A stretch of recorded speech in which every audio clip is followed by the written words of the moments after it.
Today, we're talking comic books and collectibles. I'm Justin. And I am Aaron. And this is the Phoenix Insurance Channel. Before we go too much further, please subscribe for more great knowledge and content like this. So why do we have comic books here today?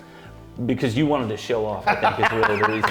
Absolutely. So I'm a comic book collector, and we're going to get to the insurance part of it. But first, we are here for show and tell. I know that's what the thumbnail brought you for. So I brought some of the cream of my collection. Yeah, I don't have comics. I don't read comics. Certainly I did when I was a kid, but I do have to say that your comic book collection does make me jealous because you got some really, really cool stuff in here. I do have some neat stuff, and I started comics again a couple years ago because I wasn't reading enough, and so this is what happened. So this is some of my best stuff. So this is Marvel Spotlight on Ghost Rider. This is the first appearance of Ghost Rider. Spotlight On was a series they did in the early 70s to spotlight new characters. Not all of them got comic books, but Ghost Rider was one of the biggest ones to come out of here. This is Spotlight number 5.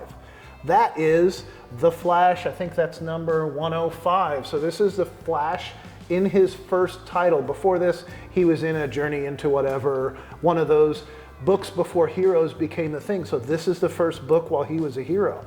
Next, we have Ghost Rider in his own title. This is Ghost Rider number 1. I have every appearance of Ghost Rider from the very first Spotlight until current. I'm not missing, I think, a single issue, maybe some of the crossovers into other titles, but Ghost Rider's my big guy, and having number 1 is very, very exciting for me. This one is less valuable, but it's one of my favorite titles, The Watchmen. This is Watchmen number 1. For value, it's not really high, but it is a number 1. It's the first of a different type of comic book series, and frankly, one of my very favorite series. Ghost Rider looks cool. His series are not as thought-provoking as The Watchmen. Here we have the Umbrella Academy. I got into the Umbrella Academy, and I was so excited when the show came out. Also not super valuable, but getting there. These are some modern classics that we'll appreciate over time. Unfortunately, as opposed to these old ones, there's a lot more of these saved in backers than the old ones were. That's why they won't be quite as valuable. Now this one. This one is not one of my most valuable ones, but I brought this one because the old Batman covers are great and bonkers. Batman in the 60s was a lot of fun. Featuring the career of Batman Jones. So you have Batman and Robin. Is he related to Basketball Jones? Something similar. Okay. And here's Batman Jones on his bicycle with his freckles racing to get there. I just love these old Batman covers. They're some of my favorites. Tales of Suspense number 1. So this turned into Iron Man. This pre-exists Iron Man, but it's the number 1. Not really Marvel number 1, but for all intents and purposes, this is Marvel comic number 1. And then my favorite one, I just love Suicide Squad. I love the movies. Hey, get at me, Margot Robbie. But this is the first appearance of Suicide Squad. The Brave and the Bold was similar to the Tales of Suspense, and it was one of those titles that had different characters appear for the first time. Hawkman's first appearance was in Brave and Bold, but this is the first appearance of Suicide Squad. Mission number 1, the 3 Waves of Doom. I love having this one. You know, I have a lot more comics than this, but this is some of the fun ones I wanted to show off today. Yeah. Why are we doing this, though? Aside from me talking about this, how can we relate it to insurance? Well, let's talk about coverage for collectibles, for Right. things like comic books. I think for many people who have a collection like this, they're probably homeowners. They Right. probably own a home.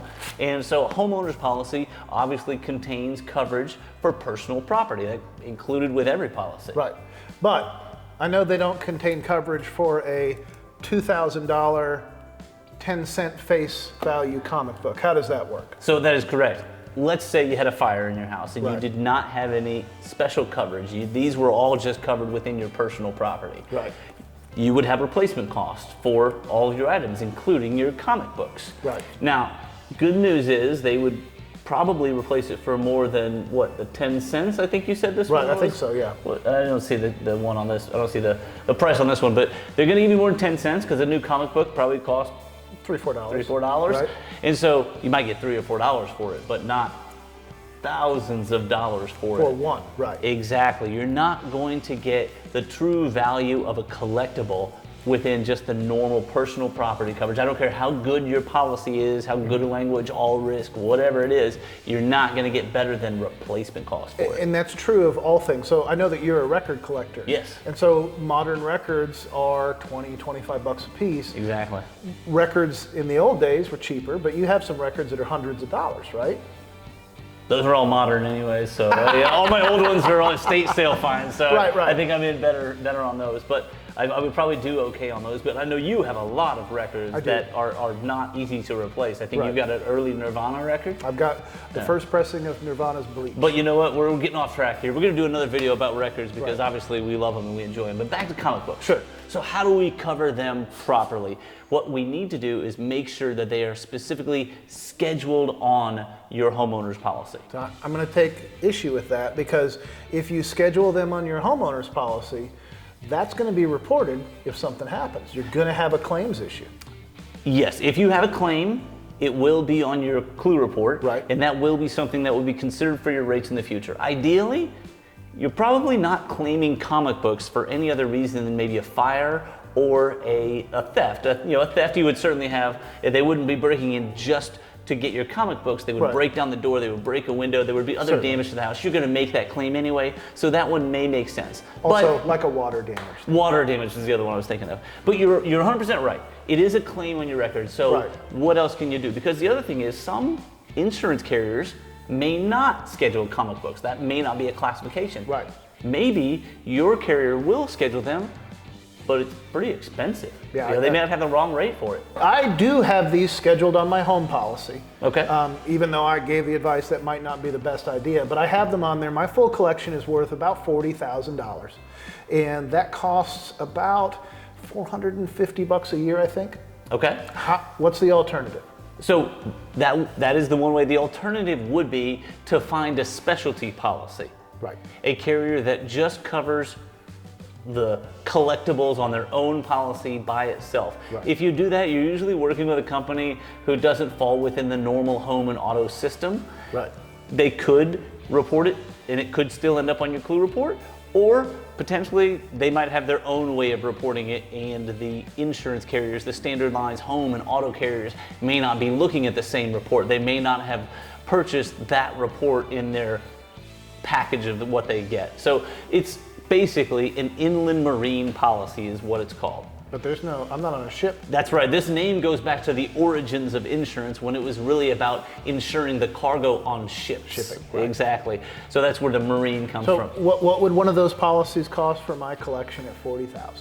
There are several different companies that you could work with, but just looking at one of the companies that we work with and crunching some numbers real quick, for a $40,000 collection, the annual premium would be $150. That would be a $0 deductible. Wow. And now the same applies. This is all risk coverage. This is worldwide coverage. Okay. If you went to a Tokyo comic book convention and brought your comics with you overseas and your baggage was lost or stolen, you could claim it on your policy. Right. You could claim it on this policy. You would have a $0 deductible. Right. If they were stolen, if they were lost, if they were damaged in some way, then you could claim it on that itemized inland marine coverage, pay $0 deductible, and get it replaced up to the full value that you scheduled it at, not just the $5 replacement value for it. Right. Yeah. So, that might be a better option. It's probably something I should look into now that you say that. I've never even really thought about it. I do have some other things scheduled in my policy. So my policy is pretty flexible. It will cover these things, toys, records, and so on. Yes. A lot of companies won't, and that's why those other companies exist. Absolutely. Not just to save money. So Yeah. Now there also is, with $40,000 worth of comics, it's not an exorbitant collection. Right. I think that we would be able to get this covered without having to go through an appraisal. If you want a significant amount of coverage, be prepared, you may have to get it appraised. You're gonna have to find an expert in that field who is willing to put their reputation and their name on the line to say, I'm an expert and I know what this collection is worth and this is what it's worth. And if you're covering your collection, it absolutely has to have a collection with value. If If you want to collect bottle caps, collect bottle caps. But you can't insure something that doesn't have real intrinsic value and traded. It's just not a thing. If you collect acorns, good on you. Have a great collection, love it. But know that there is no secondary market for it, so you're not going to be able to schedule things like that. But comics, records, jewelry, art, these are all things that you can schedule in your policy or find specialty policies to cover. I want to throw this in there as well. Okay. There is a fine line between collecting and hoarding. Right. And the fine line really comes into things like this. We've got them protected in some way. We're going to maintain the value of these. These are not stuffed in a box underneath a dozen other boxes in an overcrowded closet next to a bathroom that could have a leak or something like that. So it really is important, if you're going to have collections, collectibles, make sure that you are collecting them, that you are protecting them and showing that, because if you do have a claim, that could be something called into question. Did we really know what we were insuring? Did they exist? Yes. So there's a lot of questions. There's a lot of potential for fraud on an inland marine policy, especially a specialty standalone one like that. So the claims process is going to be very investigative. If there was a theft, if they have just been lost and they have mysteriously grown legs and walked away, there's going to be an investigation, because they have to rule out the fact that you potentially stole your items or lost your items on purpose. It's a thing that happens. Yeah, but I think with that, you should be able to find the right kind of coverage for your collection.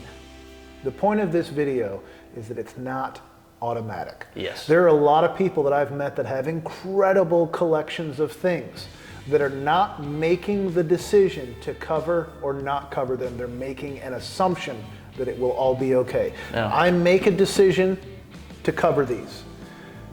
If you don't make a decision, you're going to be too late when the claims time comes. It sounds like you might want to call our office and see about a different type of policy. Save a few bucks and get the right coverage. If you've got a similar type of problem, maybe you should too. Absolutely. Our information is below, and we would love you to leave a comment on this video. Tell us the coolest comic that you own. Sure. Let us know any questions you got over anything we've gone over in this video, and come back and see us next time. And these are not for sale. Please don't message me. Have a great day. Thanks for watching.